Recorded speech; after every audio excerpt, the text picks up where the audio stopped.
So this is going to be a little off topic. This is not going to be a challenging case. So Venki asked me to present about something that's really close to my heart and something that we've gotten pretty good at over the last couple of years doing, which is musculoskeletal embolization. So we're going to talk about actually closing blood vessels for a change. And so far we've been talking about opening blood vessels. So I run an OBL in Raleigh, and we are reasonably busy. We do about 700 plus interventions every year. About 55 to 60% of my interventions are now predominantly musculoskeletal. I have about 40 people now that I employ. We have multiple locations. So we kind of have evolved over a period of time from the middle of COVID when I think I had 3 permanent employees and 2 part-time, one of which was my wife, a poor thing, she wasn't paid. So we do a lot of musculoskeletal embolization now. Other than the spine, I've treated every other joint from the neck downwards now.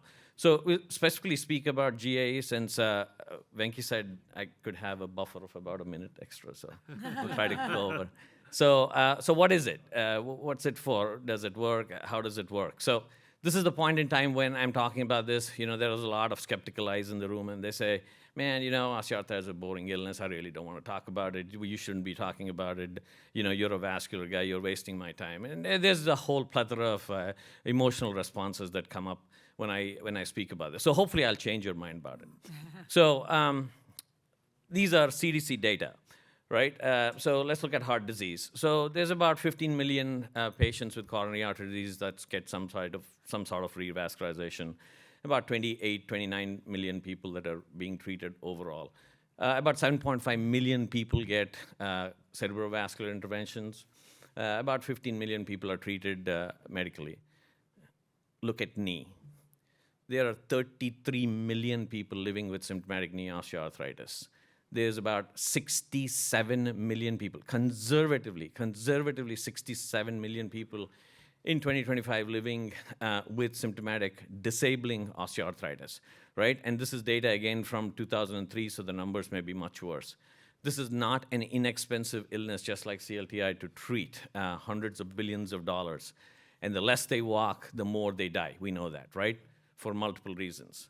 So this is what most people in the room probably have been taught, have learned, have practiced. How many here have heard of GAE? Okay, how many here perform GA regularly? Okay, so most people think that this is just a degenerative illness, right? Initiated by cartilage degradation, whatever happens, and the treatment paradigm has not changed. In more than 5 decades, it's been the same thing. You treat them with pain medications, physical therapy, an injection here, different flavors of injection, and then ultimately you say, okay, the knee's burnt out, you replace it.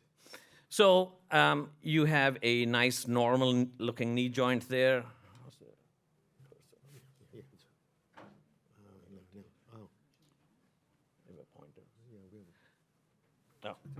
So a normal knee joint kind of looks like that. Nice cartilage between the bone spaces, nice smooth edges. But once your cartilage gets degraded, then your body starts forming osteophytes. These bone edges get irregular.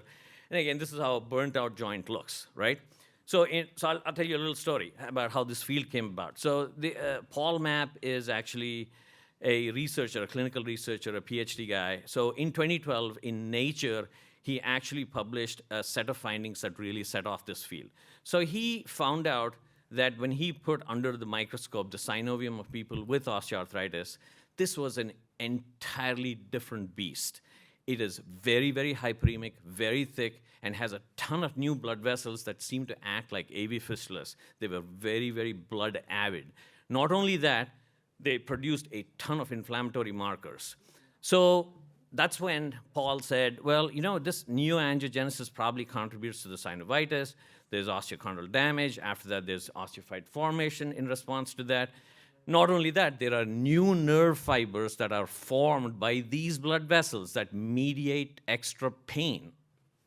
This is why people that have osteoarthritis and don't have bone-on-bone disease still have a lot of disabling pain. Think about it. You don't need to have bone-on-bone pain to have bone-on-bone disease to have severe pain. right? So nerve growth causes pain, and then this is when he kind of threw a little idea and said, maybe if we inhibit these blood vessels, we can actually treat OA. This now set off one more paper by a physician in Europe who said, hey, you know what? I've never seen a patient with one joint osteoarthritis. Not only do they have knee, but they have back, they have hip, they have hand osteoarthritis, and there seems to be an increased incidence of cardiovascular disease in these patients. So this was about in 2013. So then the whole field took off when a young Japanese IR guy who was actually treating hepatic tumors in a university hospital in Tokyo said, well, you know what, why don't I do that in the synovium? So he put a catheter in a 43-year-old female, made a genicular artery that was very inflamed looking right there. You should not see this blush normally. And he made it look like that. And then he said, you know what, I'm going to start publishing my findings. So he did this for a 7-patient case series where patients had plantar fasciitis, iliotibial band syndrome, rotator cuff disease, Achilles tendonitis, lateral epicondylitis, blah, blah. And he found that all these patients actually did well once he embolized them. Then he said, well, you know what, knee is the big 600-pound gorilla there in this issue. I am going to try to treat knees now. So he published the first paper of his about mild to moderate osteoarthritis, and he noticed that when he embolized these patients' genicular arteries, there were marked reductions in their WOMAC score, which is a functional plus pain score, and then their visual analog scale score. So he found that these patients actually did very well. But this was a paper that changed the field. So he followed a bunch of patients with mild to moderate arthritis, did MRIs on them before the GAE, did it at 6 months, at 1 year, 1.5 years, and 2 years, and he found a startling fact. He found that once you have performed GAE successfully, the cartilage thickness that is the hallmark of the disease is cartilage loss. This cartilage loss just stops, or at least slows down significantly. The synovium stays thinned out and healthy, and the meniscus does not change. So this was the field that just rocketed the whole GAE issue. So now there's been other papers recently also that have looked at all these inflammatory markers, but the underlying theme seems to be the same. You have a bad synovium that's inflamed, you have a bunch of inflammatory markers. So now there's been a ton of data. So Genesis is again IR-driven, and this is a randomized controlled trial. There's Genesis 2. There's been, they've looked at mild to moderate arthritis, they've looked at moderate to severe arthritis, they've looked at severe arthritis, and every one of these patient subsets did well with GAE, depending upon how severe it was. Oh, okay. Just finish it. All right, so I'll quickly breeze through this. So meta-analysis. So this was the 10th prospective study that came out of UCLA. This was actually sent to me by an orthopedic surgeon friend of mine who refers these patients to me saying, man, I think you're doing something right for my patients. So one question that I frequently get asked is, hey, do you end up hurting the bone? You do not. MRI studies have shown that there's no bone necrosis. So how do we do this? We get into these arteries. I typically now don't even prep the groins in these patients. We do them from anterior tibial artery puncture, O14 catheter inside an O35 catheter. And this has actually changed how I do GAEs now. Primaxine is an antibiotic, as you know, in penicillin. When you reconstitute in contrast, with contrast dye, it actually behaves a little different than when you dissolve it in saline. It forms 30 to 40 micron particles that can be used concomitantly with polyethylene glycol, non-absorbable 100 to 300 micron particles. So you can deploy these particles in the arteries, and you can make these arteries that look really nasty look like this. So we actually run a GAE registry now. It's IRB approved, so I'm running out of time. So I'm going to show you how these typical patients do. Hi, Ms. Kennedy. How are you doing? Eating, wonderful. Peace. All right. What did you get done today at Vascular Solutions? GAE on the left knee. And what was your left knee doing before this procedure? Pain, triple double hell pain.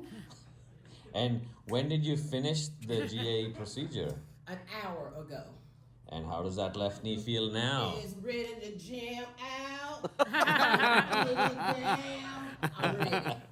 It's gonna hurt his right knee.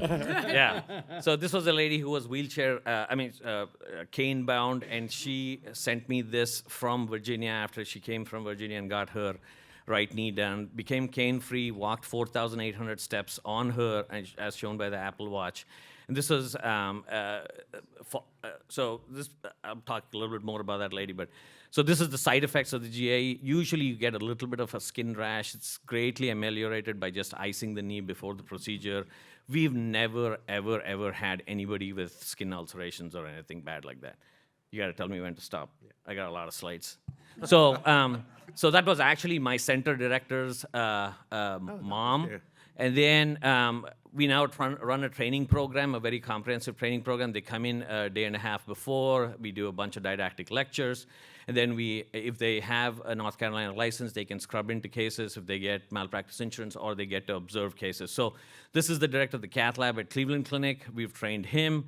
We've trained one of your friends, out of Nashville, Dr. Walker. A very busy vascular surgeon and ICU guys. We've trained Dr. Nishit Choksi from Beaumont, and then Dr. Brian White. So anyway, I think that Venki is telling me to stop. So, but we do have a training program, and we are, I think, doing it the right way. I think I'm in a position where I can actually influence the field, this growing field, in a right way by doing a GA registry and then trying to publish my results. So. Say, just one simple question. How much PAD would you allow the patient to have before you say, I cannot do this? So the only way I don't do a GA is if I can't get into the genicular arteries. That's it. But what if you have an occluded? If you have FEMPOP that's occluded, no. No. So Yeah. with that, you're gone. Yeah. Yeah. Okay. Yeah.